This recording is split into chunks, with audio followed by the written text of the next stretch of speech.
सेनापति मु अनेक दिन हम पारिधि जाइनी पारिधि जीवाकू मोर श्रद्धा बढ़ी मु से कथा भावुली हेले आपण विरक्त हे बोली मु कहि पार नथली मोर भी आपण सहित पारिधि जीवा पई प्रबल इच्छा अन्मिछ मते आपण आदेश करंतु मु वर्तमान पारिधि बंदोबस्त करिवि। महाराजन को जय हेउ। की संवाद मुदुसली? आज महारानी को एकादशी व्रत छामु अंतपुर को विजय करिया पई रानी मां निवेदन करचंती। तमे जाओ मुदुसली रानी मां को संवाद दियो मु अंतपुर को विजय करूची। यथाज्ञा महाराज। सेनापति तमे राज्यर पूरा पल्ली रे बुली प्रजा मानकर दुख दूर करने चेष्टा कर प्रजा मंगल रे राजा मंगल मो राज्य जेपरी जड़े हेले अनाहार रे मृत्युवरण न करंती एक कथा जेपरी तमर स्मरण रहे मु अंतपुर को विजय करूची। बुझिले ना रानी मा आज अंतपुरवासी गोटे शुभ खबर पाई मोर आनंदर सीमा रहुनी जदि ठाकुर दया करती तेबे खाली अंतपुरवासी कहीं समग्र राज्यवासी माने मध्य आनंदरे नाची उठिबे। कौन से खबर? से शुभ खबरटा हैला महारानी आमर मां हबाकू जाउचंती। ए राजबाटी रे कोउथिले उणा नथिला उणा थिला केवल सेतिकी जदि ठाकुर दया करती तेबे अंतपुरटा कुआ कुआ राभरे उछुली उठिबो। मु आउ अन्य किछि काम करिबि नाही। राजकुमार हुंतु के राजकुमारी हुंतु तांकू पाळिबार दायित्व हैला मोर मु तांकरी सेबारे दिन कटै देबी। सब से अंतर्जामी को इच्छा एई तो महारती याड को विजय कलेनी।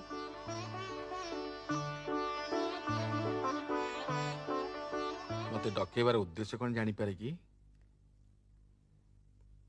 महाराज को कथाटा केमिति कहबी जानि पारुनी। काई की एमिति कोन खबर अछि जहा की महाराज को कहया पे महारानी को लज्जा लागुची? महाराज पिता हवा को जाउचंती। ओ ये तो बड़ा आनंदर कथा। मु जाने रानी एपरी अवस्था रे समस्त को भल द्रव्य प्रति आशा बळी थाए। तमे कुह रानी तमर इच्छा कोन? स्वामी ही स्त्री अमूल्य संपद से पाखरे थिले तार आउ कोन दरकार मोर आउ किछि लोड़ा नाही। तथापि तमर केउ द्रव्य रे आशा बळीची मते कुह रानी। किछि दिन हबो मोर हरिण मांस खाया को भारी इच्छा हेउची। मु निकटरे पारिधि को जीवा को स्थिर करिछि। मु निजे हरिण शिकार करी तमर इच्छा पूर्ण करिवि प्रिय।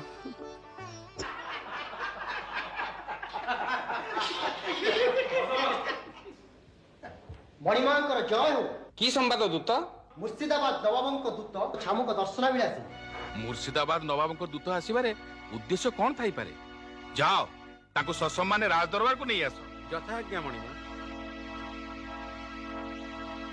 नवाब को दूत प्रेरण रे निश्चय किछि गोटे गुड़ रहस्य अछि। दूत निश्चय किछि गुरुतर खबर नहीं आसी। खबर नुहे आदेश नहीं आसी। पूर्व भली नवाब दरबार को आउ कई पंडित आसी नांती तो आस्ते कौन हम शरीर मोर असुस्थ मुर्शिदाबाद जीवाकू सामर्थ्य मोर मोटे नाही। छामु अन्य को पंडित को पठै पारंती।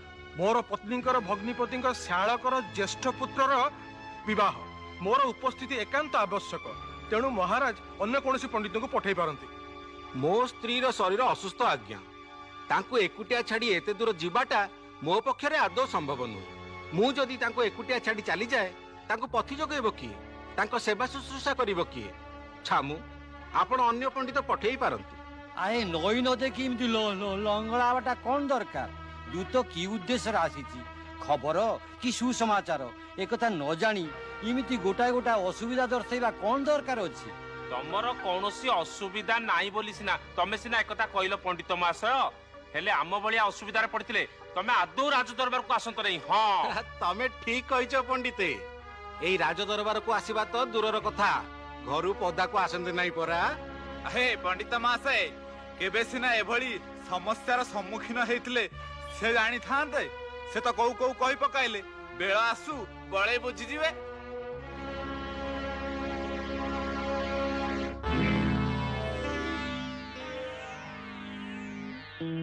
हजूरंकर जय। की संवाद आनिच आगंतुक? नवाबଙ୍କ ठारू पत्र नै आसीछि। दरबार रे पत्र पाठ करी नवाबଙ୍କ उद्देश्य समस्त को अवगत कराई दियो महामंत्री। सेनापति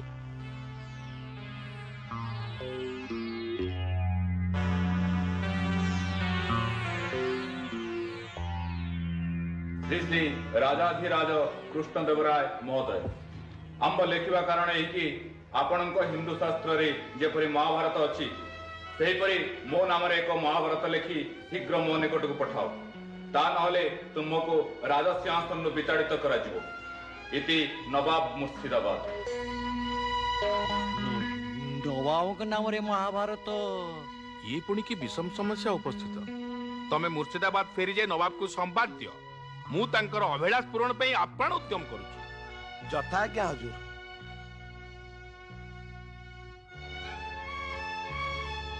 ନବାବ ବାରମ୍ବାର ମତେ ବିଷମ ସମସ୍ୟାରେ ପକାଉଛନ୍ତି। ପଣ୍ଡିତ ଶିରୋମଣି ପଞ୍ଚରତ୍ନ ଗଣ ପରିସ୍ଥିତି ଆପଣମାନେ ନିଶ୍ଚୟ ବୁଝି ସାରିଥିବେ। ନବାବଙ୍କ ନାମରେ ଏକ ମହାଭାରତ ଶୀଘ୍ର ରଚନା କରନ୍ତୁ। ଆମେ ହେଲୁ ଶାସ୍ତ୍ରରେ ପଣ୍ଡିତ। ଶାସ୍ତ୍ର ଅଧ୍ୟୟନ କରି ଜ୍ଞାନ ଚର୍ଚ୍ଚା କରିବା ହେଲା ଆମର କାମ। ଲେ ଲେ ଲେଖା ଲେଖି ଏସବୁ ଲେଖକ ମାନଙ୍କର କାମ। ହଁ ତା ନୁହେଁ ଆଉ କଣ। ଲେଖକ କବି ମାନଙ୍କର କାମ ଆମେ କଣ କରିପାରିବୁ ଛାମୁ? ଛାମୁଙ୍କର ଅବଶ୍ୟ ଧାରଣା ଥାଇପାରେ ପଞ୍ଚରତ୍ନ ପଣ୍ଡିତ ଏକାଧାରରେ କବି ଲେଖକ ଏବଂ ଶାସ୍ତ୍ର ପ୍ରବୀଣ ପଣ୍ଡିତ, କିନ୍ତୁ ପ୍ରକୃତରେ କବି ଲେଖକ ସ୍ୱତନ୍ତ୍ର ରହିଛନ୍ତି। ସ୍ୱତନ୍ତ୍ର ବୋଲି ସ୍ୱତନ୍ତ୍ର, ଦୃଷ୍ଟି କୋଣରେ ମଧ୍ୟ ସ୍ୱତନ୍ତ୍ର ରହିଛି ନା। ସେମାନେ ଚାହିଁଲେ ଗୋଟାଏ କାହିଁକି ନବାବଙ୍କ ନାମରେ 100ଟା ମହାଭାରତ ଲେଖିଦେଇ ପାରିବେ। ମୋ ମତରେ ମହାରାଜ ଚିନ୍ତିତ ନ ହୋଇ ରାଜ୍ୟରେ ଡେଙ୍ଗୁରା ଦେଇ ଦିଅନ୍ତୁ। ରାଜ୍ୟରେ ଯେତେ କବି ଲେଖକ ଅଛନ୍ତି ସମସ୍ତେ ଶୀଘ୍ର ଆସି ଦରବାରରେ ଉପସ୍ଥିତ ହୁଅନ୍ତୁ। ସେମାନଙ୍କୁ ଦେଖି ମହାରାଜ ଜାଣିପାରିବେ ତା ଭିତରେ ମହାଭାରତ ଲେଖିବାକୁ ଯୋଗ୍ୟ କିଏ। ଉଚିତ ପ୍ରସ୍ତାବ ମଣିମା। ମହାମନ୍ତ୍ରୀ ଆଉ କାଳ ବିଳମ୍ବ ନ କରି ରାଜ୍ୟରେ ଡେଙ୍ଗୁରା ଦେଇ ଘୋଷଣା କରିଦିଅ ଯେ ରାଜ୍ୟର ସମସ୍ତ କବି ଲେଖକ ଗ୍ରନ୍ଥାଗାର କାଲି ପ୍ରଭାତରେ ଏଠାରେ ଉପସ୍ଥିତ ହେବେ। ଯଥା ଆଜ୍ଞା ମଣିମା।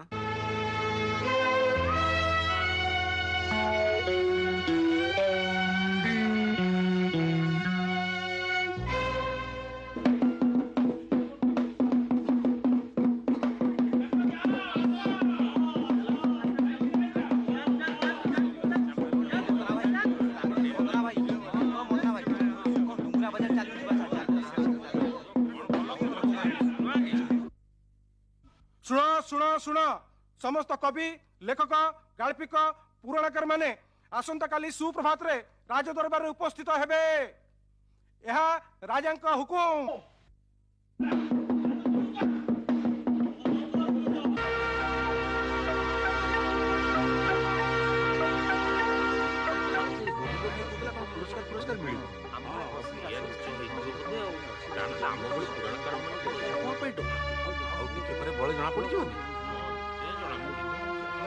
ବୁଝିଲେ ସତ୍ୟବତ, ଆଜି ରାଜ ଦରବାରରେ ଆମ ଭଳି ବିଶିଷ୍ଟ ଲେଖକ ମାନଙ୍କର ଏକତ୍ର ହେବା ପଛରେ କିଛି ନା କିଛି ରହସ୍ୟ ରହିଛି।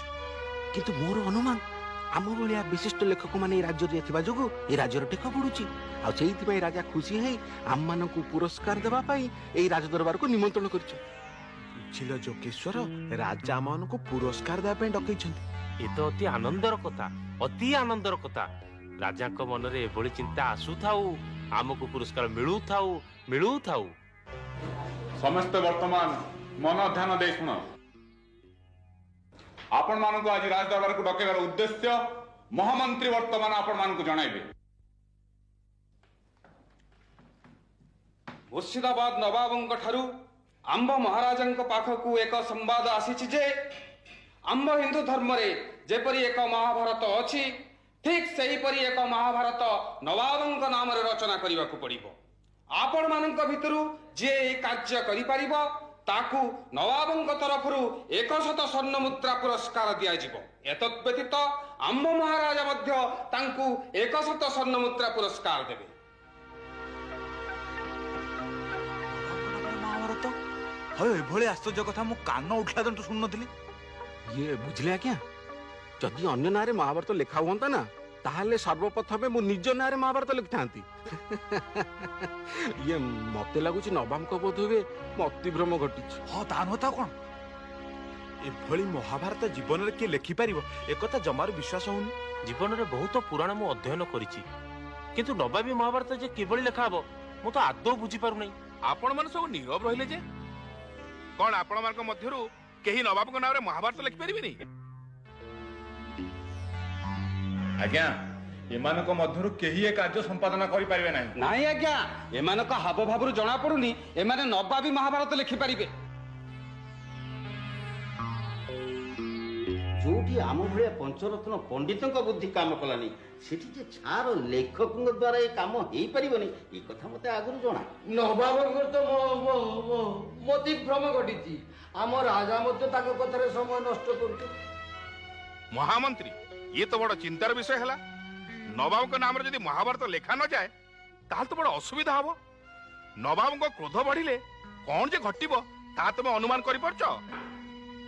ମୋର ତ କାହିଁ କିଛି ବୁଦ୍ଧି ବାଟ ଦୁସୁନି କିଏ କାମ କରିପାରିବ। ସମସ୍ତେ ଏତେବେଳେ ହାର ମାନିଲେଣି। ଥରେ ଗୋପାଳକୁ ପଚରା ଯାଉ। ତମ ମୁଣ୍ଡରେ ଗୋବର ଅଛି।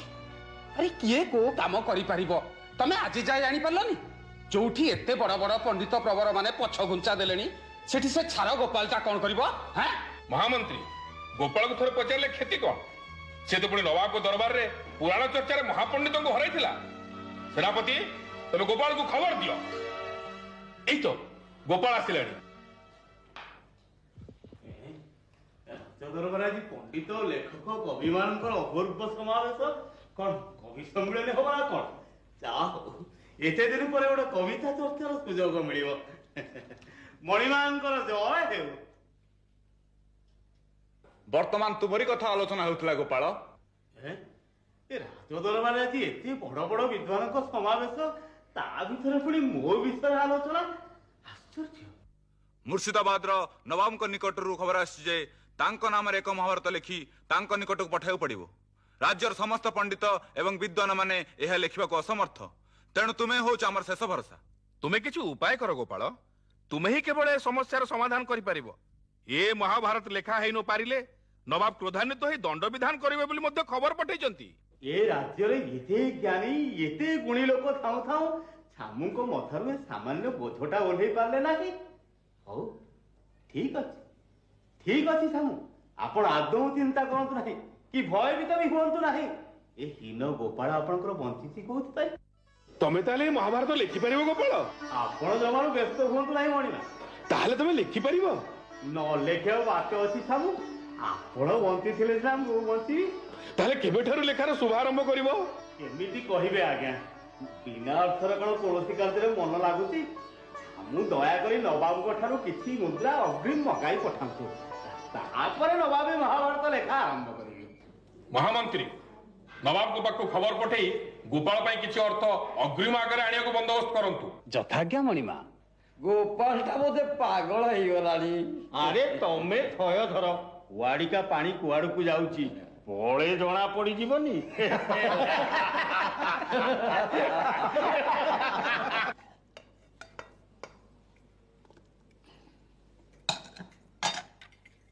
ଖା, ଆଜି ବି ତମ ମନ ପସନ୍ଦର ଜିନିଷ ତିଆରି କରିଛି।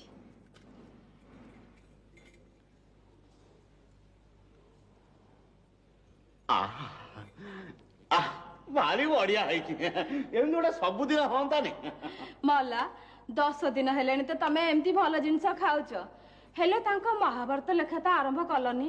କେବେ କରିବ କି? ବୁଝିଲ ଚମ୍ପାବତୀ, ବୁଦ୍ଧି ଥିଲେ ଏମିତି ସୁସ୍ୱାଦୁ ଖାଦ୍ୟ ଖାଇବାକୁ ମିଳେ। ଆରେ ରୁହ ମ, ଏମିତି ସୁସ୍ୱାଦୁ ଖାଦ୍ୟ ଆଉ କିଛି ଦିନ ଖିଆ ଯାଉ, ତାପରେ ତାଙ୍କ ନବାବୀ ମହାଭାରତ କଥା ଦେଖିବା। ତମେ ଯାଏ ମହାଭାରତ କଣ ଲେଖା ହବ ଭାବିନ? ଗ୍ରନ୍ଥ ତ ଗ୍ରନ୍ଥ, ପୁଣି ମହାଭାରତ ଗ୍ରନ୍ଥ। ସବୁ ବିଷୟକୁ ଏକାଠି କରି ନବରସରେ ଲେଖିବାକୁ ପଡିବ। ସେଥିପାଇଁ ମଗଜ ଦରକାର ନା। ଆଉ ଏମିତି ସୁସ୍ୱାଦୁ ଖାଦ୍ୟ ଖାଇଲେ ବୁଦ୍ଧି ଆପେ ଆପେ ମୁଣ୍ଡକୁ ଢୋକିଯିବ। ତେଣୁ ଏମିତି ସୁସ୍ୱାଦୁ ଖାଦ୍ୟ ଆଉ କିଛି ଦିନ ଖାଇବାକୁ ପଡିବ। ହେଇଟି ଯାହା ଧନ ଆଣିଥିଲ ସବୁ ତ ସରିଗଲାଣି। ଆଉ ଧନ ଆଣିଲେ ସିନା ଏମିତି ଭଲ ଜିନିଷ ଖାଇବ। କାଲି ଠାରୁ ଏମିତି ଭଲ ଖାଇବା ପିଇବା ଆଉ ହେଇପାରିବ। ତମେ ସେଥିପାଇଁ ଆଦୌ ବ୍ୟସ୍ତ ହୁଅନି ଚମ୍ପାବତୀ। ଏ ମହାଭାରତ ଲେଖା ଯେତେ ଦିନ ଯାଏ ସରି ନଥବ ସେତେ ଦିନ ଯାଏ ଧନ ଆସୁଥବ, ଆଉ ଏମିତି ସୁସ୍ୱାଦୁ ଖାଦ୍ୟ ଖିଆ ବି ହଉଥବ। ବୁଝିଲ ଚମ୍ପାବତୀ, ଏ ମହାଭାରତ ଲେଖାର ବରାଦ ଆଣିନି ଯେ ଅବସ୍ଥାର ଉନ୍ନତି ଆଉ ସ୍ୱାସ୍ଥ୍ୟର ପରିବର୍ତ୍ତନ ପାଇଁ ସୁଯୋଗ ନେଇ ଆସିଛି। ହେଇଟି ତମେ ଯାହା କହୁଥିଲ କରିବ କି ନାଇଁ କହିଲ? ମୁଁ କହିଥିଲି? ମୁଁ କଣ କହିଥିଲି? ମୁଁ ଜାଣେ ପରା, ସକାଳର କଥା ତମର ସଞ୍ଜକୁ ମନେ ପଡିବନି। ମୁଁ ସେଇଥିପାଇଁ ତମକୁ କିଛି କହେନି। ଏ ଚମ୍ପାବତୀ, ଏ ଚମ୍ପକବତୀ, ଆମ ଚମ୍ପକ ବର ନା। ଏଇ ପରା ତମେ ଖାଲି ଟିକେ ଟିକେ କଥାରେ ଅଭିମାନ କରି ବସିବ। ଏଇ ମହାଭାରତ ଲେଖାଟି ସେଇ କଥା ଭାବି ଭାବିକି ମୋ ମଗଜଟା ପୁରା ଫେଣ୍ଟି ହେଇଯାଉଛି। ଫେଣ୍ଟି ହେଇଯାଉଛି? ହଁ, ଆରେ ହବନି, ଏ କଣ ଛୋଟ କଥା ହେଇଛି? ମହାଭାରତଟି ଏଡେ ବଡ ଲେଖା କଥା ଭାବି ଭାବି ମୋ ମଗଜଟା ଯେମିତି ଫେଣ୍ଟି ହେଇଯାଉଛି। ସତେ ଯେମିତି ସମୁଦ୍ରରେ ଢେଉ ଉଠୁଛି କି। ହଁ ପରା ଚମ୍ପାବତୀ, ଏ କଥା ଯାଇ ସେ କଥାରେ, ସେ କଥା ଯାଇ ଏ କଥାରେ, ଏମିତି ତ ସବୁ କେମିତି ଗୋଟେ ଗଣ୍ଡଗୋଳିଆ ହେଇଯାଉଛି ଆଉ। ହଁ ଚମ୍ପାବତୀ, ତମେ ଟିକେ ମତେ ମନେ ପକେଇ ଦିଅନ୍ତନି? ମୁଁ ମୋଟେ ମନେ ପକେଇବିନି। ତମର ସବୁ କଥା ମନେ ରହୁଛି, ହେଲେ ମୋ କଥାଟା ଭୁଲି ଯାଉଛ। ମୁଁ ଜାଣେ ଯେ ତମର ମୋ ପ୍ରତି ମୋଟେ ଶ୍ରଦ୍ଧା ନାହିଁ। ଏଇଠି ଚମ୍ପାବତୀ, ତମେ ସେମିତି କଥା ମୋଟେ କହିବନି, ବୁଝିଲ? ସେମିତି କଥା କହିଲେ ନା ମୋ ମନ ବ୍ୟାକୁଳରେ ପ୍ରାଣ ପୀଡା ଆରମ୍ଭ ହେଇଯିବ। ତମେ ଜାଣିଛ ଚମ୍ପାବତୀ, ତମ ପ୍ରତି ମୋର ଶ୍ରଦ୍ଧା ଅଛି କି ନାହିଁ ସେ କଥା କେବଳ ମୁଁ ଜାଣେ। ମୋ ହୃତ୍ପିଣ୍ଡଟା ବା କେବଳ ଖାଲି ସଦାବେଳେ ଚମ୍ପାବତୀ ଚମ୍ପାବତୀ କହି କହି ପୁରା ବେଦମ ହେଇଗଲାଣି।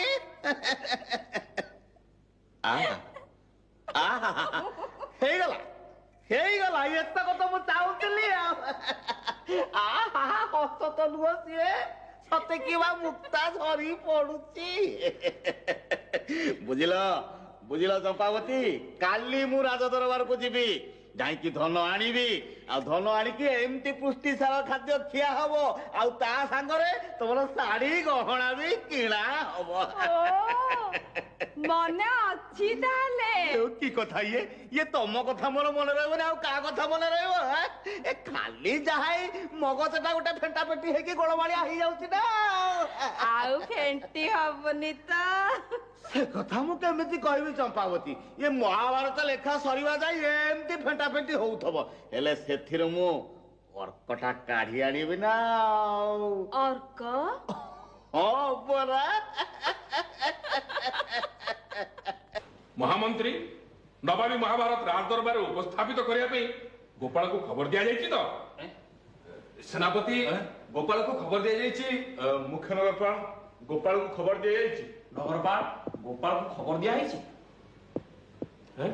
ଗୋପାଳକୁ ଖବର ଦିଆଯାଇଛି? ମହାମନ୍ତ୍ରୀ, ନବାବଙ୍କ ଆଦେଶ ମହାଭାରତ ଶୀଘ୍ର ତାଙ୍କ ରାଜ ଦରବାରରେ ଉପସ୍ଥାପିତ କରିବା ପାଇଁ, ଅଥଚ ଗୋପାଳକୁ ଯାଇ ଖବର ଦିଆଯାଇନି।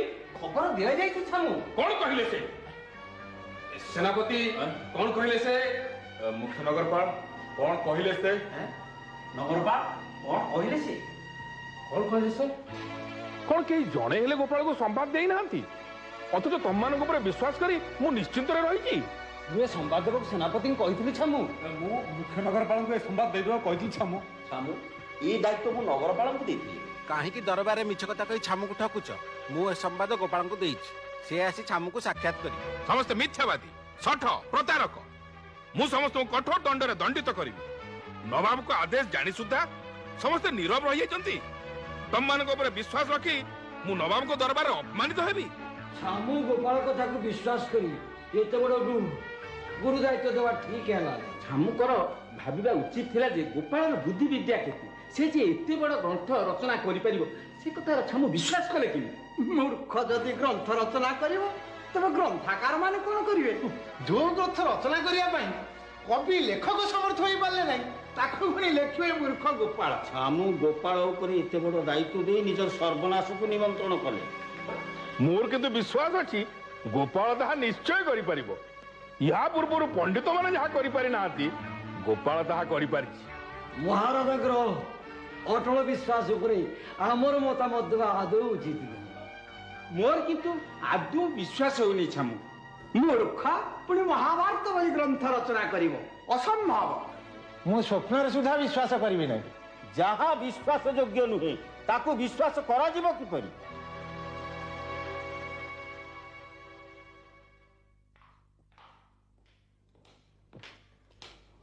ମଣିବାଙ୍କର ଜୟ। ମହାଭାରତ ଲେଖା ସରିଲା ଗୋପାଳ, ନବାବଙ୍କ ଆଦେଶ ମହାଭାରତ ନେଇ ତାଙ୍କ ଦରବାରରେ ପହଞ୍ଚିବା ପାଇଁ। ଲେଖା ସରିଥିଲେ ମହାଭାରତ ନେଇ ତାଙ୍କଠାରୁ ପୁରସ୍କାର ନେଇ ଆସିବ। ପୁରସ୍କାର ତ ପର କଥା ଛାମୁ, ହେଲେ ନବାବ ମତେ ଯେଉଁ ଅଡୁଆରେ ପକେଇ ଦେଇଛନ୍ତି, ଦିନ ରାତି ଲେଖି ଲେଖିକି ବି ତ ସରୁନି। ଏ ପର୍ଯ୍ୟନ୍ତ ଲେଖା ସରିନି? କେମିତି ସରିବ ଆଜ୍ଞା? ମହାଭାରତଟି केते तर्क केते वितर्क केते न्याय केते रस ये सबको एकाठी कर ये ग्रंथ लिखा पड़ो ना।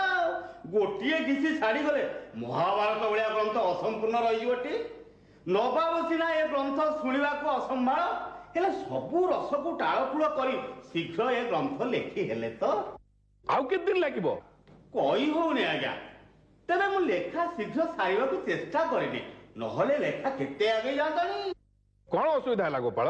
आज्ञा ग्रंथ रचना करवा मगध लड़ईर काम तापाई आज्ञा भल भल खाद्य खाइबा को पड़िबो हेले ये अधीन खाई पारुची कोठु नवाब जहा मुद्रा देइथिले ता केवेठु आज्ञा खर्च होई गलानी खाली पेटर आज्ञा हाथ चलिबो ना मगजर बुद्धि बाहरिबो।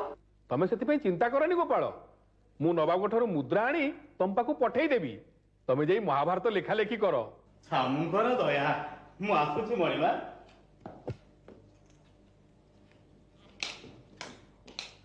नवाबी महाभारत ना गोपाल महाभारत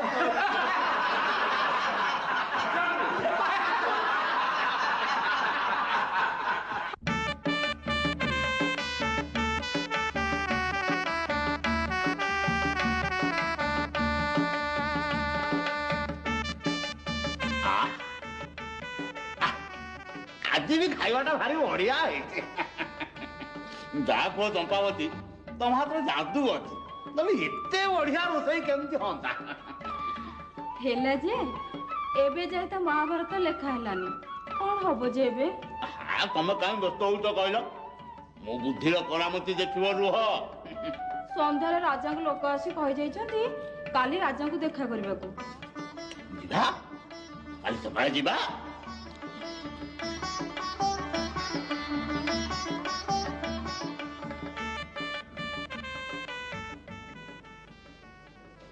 गोपाल महाभारत जदि लेखा सरची ताहा नवाब को दरबार रे पहुंचेया पे नवाब को कड़ा निर्देश आछि। लेखा सरी जाइछि आज्ञा हेले एते गुडा पृष्ठा हेइछि मु एका नै के जाई परिबि नै। कोन चाहो तमे? हां मणिमा ताकू बोही कि नवा पई आउ जणे लोक दरकार छामु अनुग्रह करी जदि आउ जणे लोक मो संग रे पठेइबे ताले मु आजि नवाबी महाभारत रे नवाब को दरबार हाजर हेइछि। महामंत्री गोपाल सहित जने दूतंक जीवार शीघ्र बंदोबस्त कर। यथा आज्ञा मणिमा। ठीक है बहुत अच्छा है उस गोपाल को हमारे दरबार में फौरन ले आओ। जी। ओ महाभारत सुनने के लिए हमारा बहुत तमन्ना है।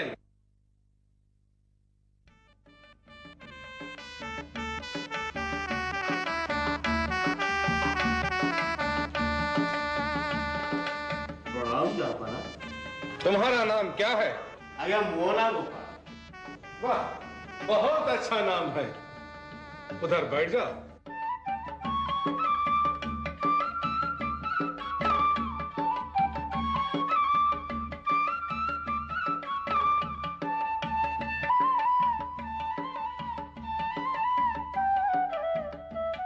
और डेरी कहेगी शीघ्र महाभारत पढ़ी हमको सुना। आज्ञा अल्प टिके काम बाकी रही जदि दया करी आउ एक सप्ताह स्वर्ण मुद्रा दियंते ताहले मु एइठी ता शेष करी आपन को पढ़ी के सुनाई दिया। गोपाल को 100 स्वर्ण मुद्रा फौरन दे दिया जाए।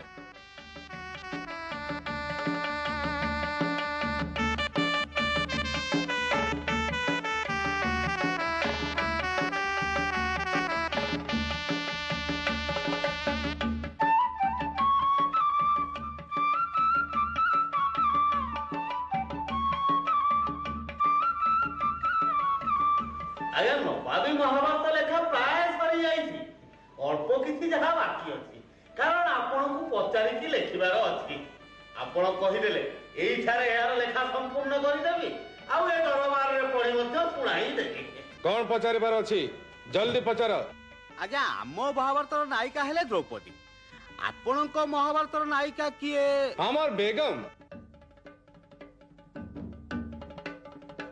आज्ञा द्रौपदींकर 5 जन स्वामी थिले युधिष्ठिर भीम अर्जुन नकुल सहदेव आपणक बीबींकर आपण तो जने स्वामी आउ 4 जनक नाम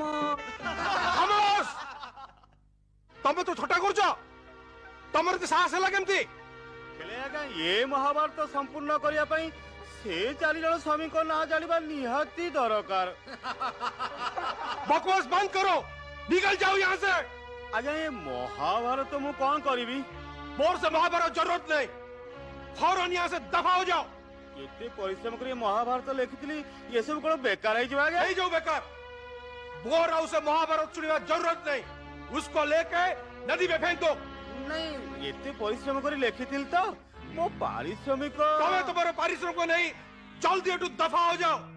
ମୁଁ ତମର ମୁହଁ ମଧ୍ୟ ଦେଖିବାକୁ ଚାହେଁ ନା, निकल जाओ।